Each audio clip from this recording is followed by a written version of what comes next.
Okay, so thank you to all of you for joining for this. So as I said, it was Giving Tuesday, and I was sitting around thinking, we should do something through the Art Research and Technology Park, and I thought, what'd be great was to bring together a couple of people that I know and really respect who do a lot in the community to talk about some ways that different companies and different people can think about how to give back to the community and support the community this year, because it's been, while we need it every year, this has been a particularly challenging year. R+T Park has done a lot, I think, especially under my predecessor Carol's leadership, to have a lot of community impact, and I'm trying really hard to keep that going. We have a fund at the Community Foundation with over $300,000 in it, and it puts out about $12,000 a year now to local charities, and we've used that fund to support women's crisis services and kids' ability. And this year, we partnered with the Community Foundation on their COVID emergency response fund, and so thanks to some extra donations from Nav Blue and Adrian Conrad, we were able to support $5,000 each to Reception House and Community Justice Initiatives and the Kinbridge Community Association. And then the tenants always get involved in lots of great stuff like Toasty Toes and the Let's Get Personal campaign. And we did some stuff at the food bank this year. And but as we get into the holiday season, I thought it would be great to get to talk about other ideas that we have around what's happening in the community, where the need is being felt the most, and different ways people can get engaged. So with that, I'm really happy to have the three of you here for viewing this. This is Rose Greensides, Olivia Rogalla, and Laura Galbraith. And I think maybe I'll just let each of you quickly introduce yourselves and kind of what you do in the community and what you do for whatever you want to say about yourselves. So Laura, you're on my left, so I'll start with you. Awesome. So my name is Laura Galbraith, and I work at Vidyard. I'm the director of the Community Impact Program. And I also wear another hat in the community where I am one of the board members. We try really hard to connect a lot of the great work being done by local charities and organizations with a lot of the people working in tech, giving them opportunities to get involved, volunteering, and giving back that way. Cool. Olivia? You're on mute. Sorry about that. So my name is Olivia. I work at the Accelerator Centre. I'm the manager of operations over there. And then in the community, I'm also a board member for the Child Witness Centre.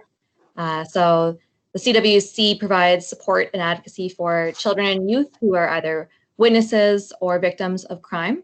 It's a really important organization that, especially now during COVID, when people are being instructed to stay at home a lot more, not everybody has a safe home. So it's definitely an organization that's vital to our communities, and they're doing their holiday campaign right now.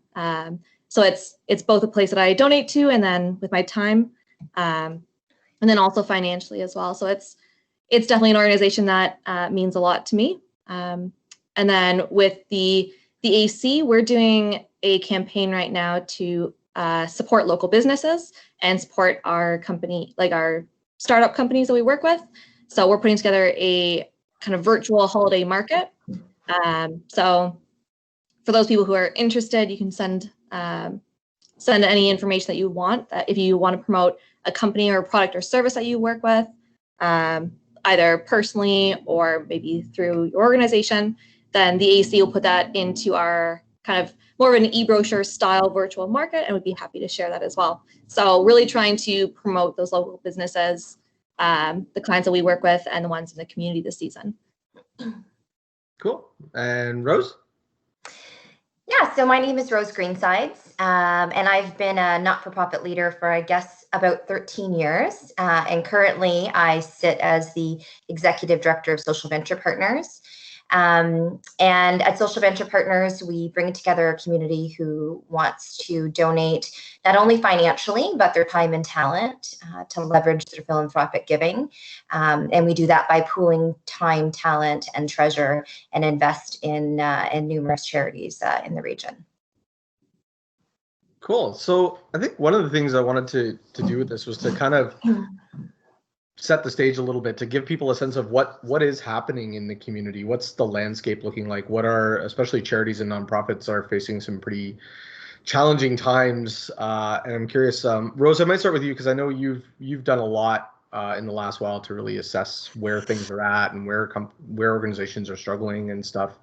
Can you maybe sort of give some context? Yeah, sure. I wish I could say that the not-for-profit sector and charitable sector were immune to effects of COVID, but we all know that that isn't true. So I was thinking about how I could set the stage, and I might go back 8 months and bring up some of the predictions that were brought forward about how COVID would actually affect the charitable sector. And some of those statistics were really startling and probably etched in my brain forever. But things like charities were going to expect a 40 to 50% revenue drop. Just less than 50% of charities were struggling with their volunteer management. As of May, 30% of charities had done some type of layoff. And so those challenges are real. And we fast forward 8 months and we look at where we're at now. And, those problems haven't changed drastically, but I think the urgency and scope of those challenges have. And so I know that's a dreary outlook for a December afternoon, but I think it's also a call to action that, we need to continue to support the charitable sector throughout the holiday season, throughout the new year, when the pandemic's over. They do vital work in our community, and we need to continue that support. Thanks for sharing that. Yeah.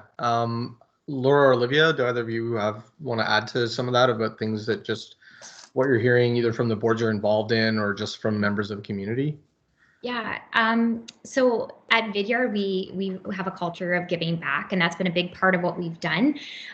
So I think we had gone into this thinking, 8-9 months ago, thinking, okay, things in terms of our volunteering with a lot of our organizations, a lot of things are going to change. And obviously to Rose's point, the needs have just increased and they've just changed the way that we've interacted with them. And so internally, we are seeing, a high level of engagement in terms of using skilled volunteer time to help out local groups. But again, there's no shortage of needs that are existing.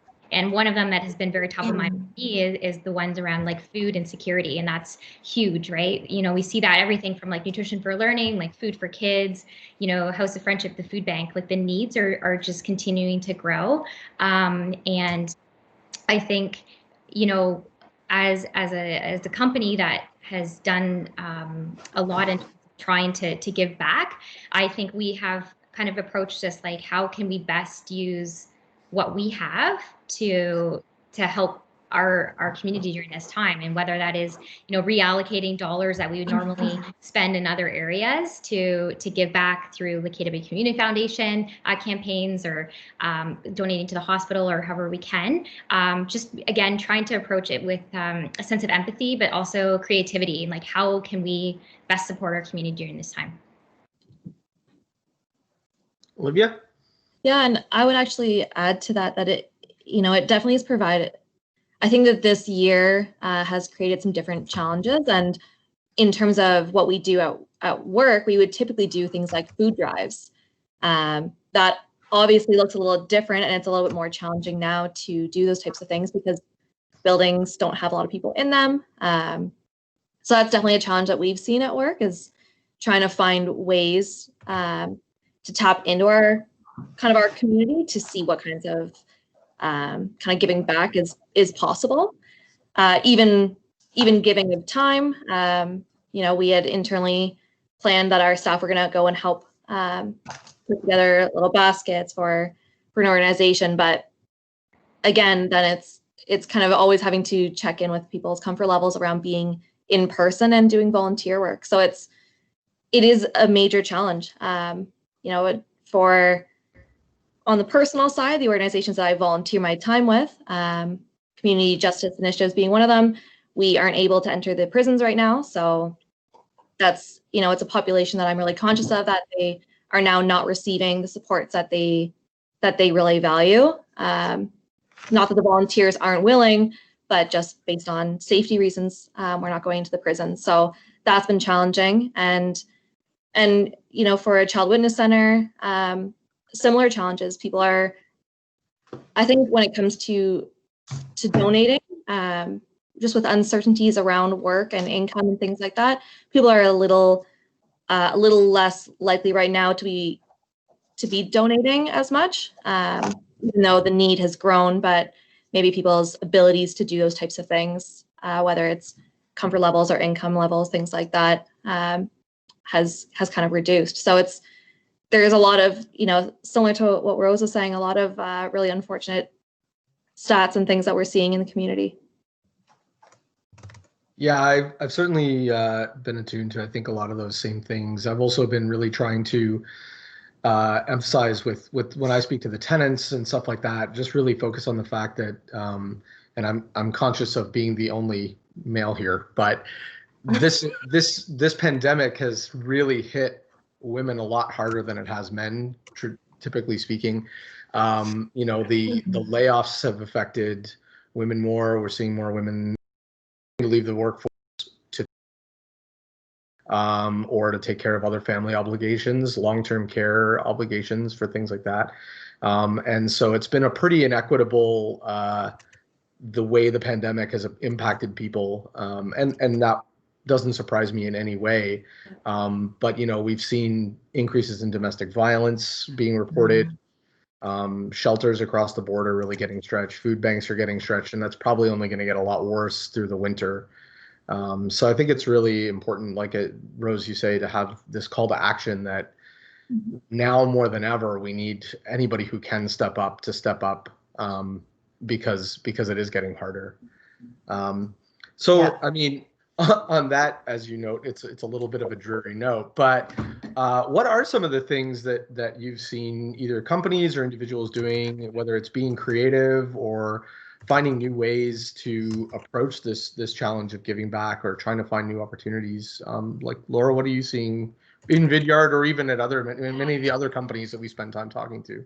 Yeah, so I would say I feel very much like tasked with like really like a sense of responsibility to like make sure that our employees really know what's going on in our community, and that they and a lot of that, I feel like any opportunity that we have, we want to give an awareness piece of like, these are organizations that continue to need our support, maybe not there in person, but we do need donation wise. So we've been sending out care packages to our employees and our employees' kids.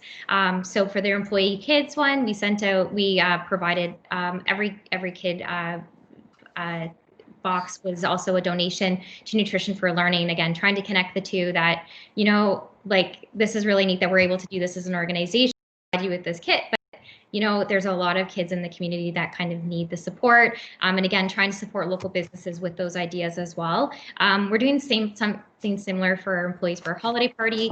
Usually we do this extravagant event, but again, this year we're allocating dollars from that to support House of Friendship and their programming, especially around their food hamper program.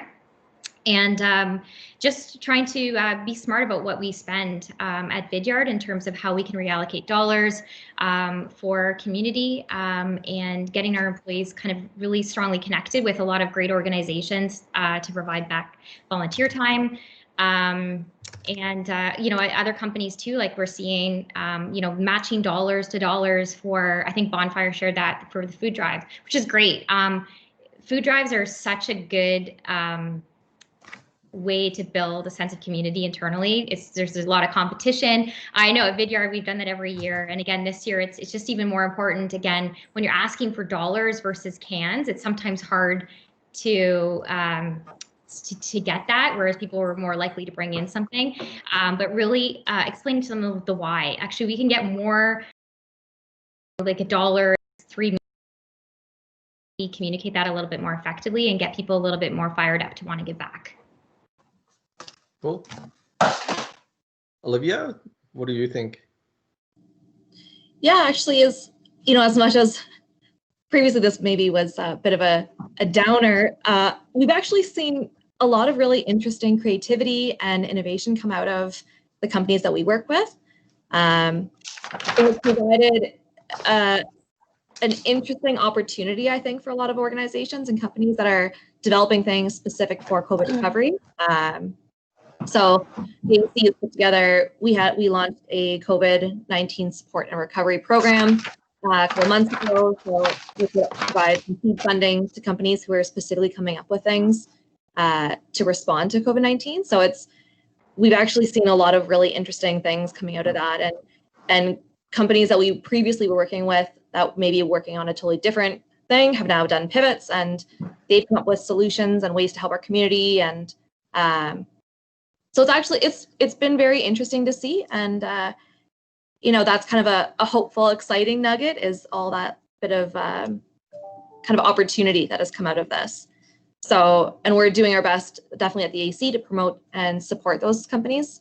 Our mentorship and our team of mentors have been working really closely with a lot of these companies who are kind of navigating this new era. So that's been kind of an exciting bit about this unfortunate situation. Yeah, Rose, have you seen any kind of unique approaches or ways that organizations have kind of, either companies in terms of their employee giving, or the way charities are sort of kind of improvising and trying to find new ways to do what they've to meet these challenges? Yeah, I think most charities are looking at new ways to do the work that they do. Most charities are revisiting their strategic their strategic plan to see what this will look like in the upcoming year. For SVP, it's in our DNA every day to really support the work of charities and making it easier for community members to give back. But I think the biggest success story for SVP and me would be in the spring. We were able to collectively bring together local foundations, and R+T Park was involved in this, and we were able to donate $800,000 to charities in need. So that definitely will be my success story of 2020. And I just want to mention that I think it's awesome that all of us are talking about, obviously, the importance of money, because that will always be an important aspect of what charities need, but also the skills and the time and talent that these charities are really looking for. So, I encourage people listening that if you have a skill, maybe it's marketing or IT or, strategy, that you find a way to bring that as part of your own philanthropic journey, because the time and talent does not go unnoticed, and it's as important as the money, and these charities need all the help they can get. Yeah, I was actually just thinking when Olivia was speaking about how, we've talked a lot about the drops in resources from a financial standpoint, but whether or not the pandemic has really impacted levels of volunteerism and people's comfort level. Like, obviously it's not as easy as it was to go on a Habitat for Humanity build, or just go up and do packing food at the food bank. And a lot of those, especially on the corporate side, the team building activities that kind of were like, do this as a team, are probably harder. But even for individuals who want to go and volunteer, it may be hard for them to understand how. And so really sort of saying, hey, don't be afraid to contact a charity and just say, I'd love to do something. What can I do? Or what do you need, and whatever. So exactly. And I think, Mike, some of the other stressors that might be interesting for people to hear that charities are facing, I mean, obviously funding, but fundraising events are very strong in the spring and fall, and some charities pivoted online, but some charities had to postpone. Some funders have had to change who they give money to, and changing their funding schedules, so not multi-year funding, but now making it annual funding because they're unsure of their own revenue stream. And one of the other big concerning pieces is leaders are experiencing some fatigue and genuinely worried about their staff. So, if you have a skill set in mentorship or, coaching, that's a really good area where a lot of leaders would be looking for support right now. Well, that's great. Well, I don't want to take up too much of your time, but maybe I'll just quickly go around, and if there's any specific thing you want to highlight, whether it's a charity that you're super excited to be supporting, or an initiative that you're interested in, or just any final thought you want to add, because I know it's not always easy to cherry pick. There are a million great charities out there, and not one of them is not deserving in some way. But if there's anything you want to highlight Rose, maybe I'll go backwards this time and start with you. Of course, you're going to start with me, Mike. So I'm not going to choose one. There's so many there's so many great organizations doing great work. I think the lasting 2 points I'd like to leave would be, if people are interested in more information about the statistics on how the charitable sector really has been impacted with some really good metrics, I would suggest people visit Imagine Canada. They have some really good, again, metrics on there, and a great report that can be downloaded, and you can really get an inside view on that landscape. And second, money, time, and talent. If that's what you leave here today with, is, those are 3 really important aspects to what the charitable sector needs. And it doesn't need to be all 3. It's great if it is, but money, time, and talent, if you're able to do that going forward, then you're making our community a better place to live. Olivia? Sure. So I know I had mentioned Child Witness Center already. So I guess my kind of lasting comment would just be around a younger population and the importance of finding ways to get that group involved as well. And me included, I know that a lot of my friends and family, they just needed a bit of guidance on ways that they could get involved, because some of the more obvious ones, that they would normally see in their workplace, bringing, cans of food or, pairs of socks, things like that. For those who are not as engaged in the sector, finding ways and sharing ways that people can be getting involved has been really helpful. So definitely with my friends and family, I've been sending them out information like, hey, I know a lot of you guys are buying poinsettias this season. If you do it through the Sertoma Club, part of that is charitable, and things like supporting other families in need through the holiday season with either gifts or gift cards.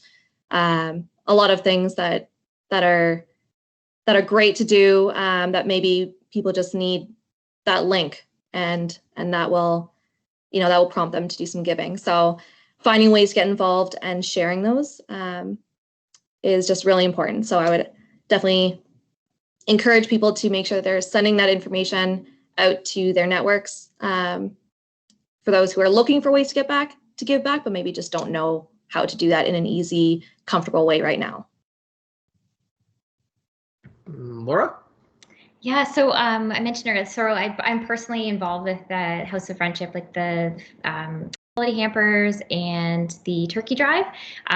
That's something that I know next week I'm volunteering with, but I'm also trying to find ways too that I can try to create a little bit more of like empathy and understanding for my daughter, who's 7, about the needs in our community, because I think that's really important when we think about I know earlier on I was talking about sometimes about perspective, and sometimes in all of this we can get really like, oh, things are really sad and we're not with our family, we're not able to do that, but kind of changing that perspective. And she's making some cards for some nursing homes and Sunbeam Center. And using, again, Rose, she's using her talent as like a little budding artist to do some of that. And it's neat to see them get excited about giving back in a way that they can right now as well.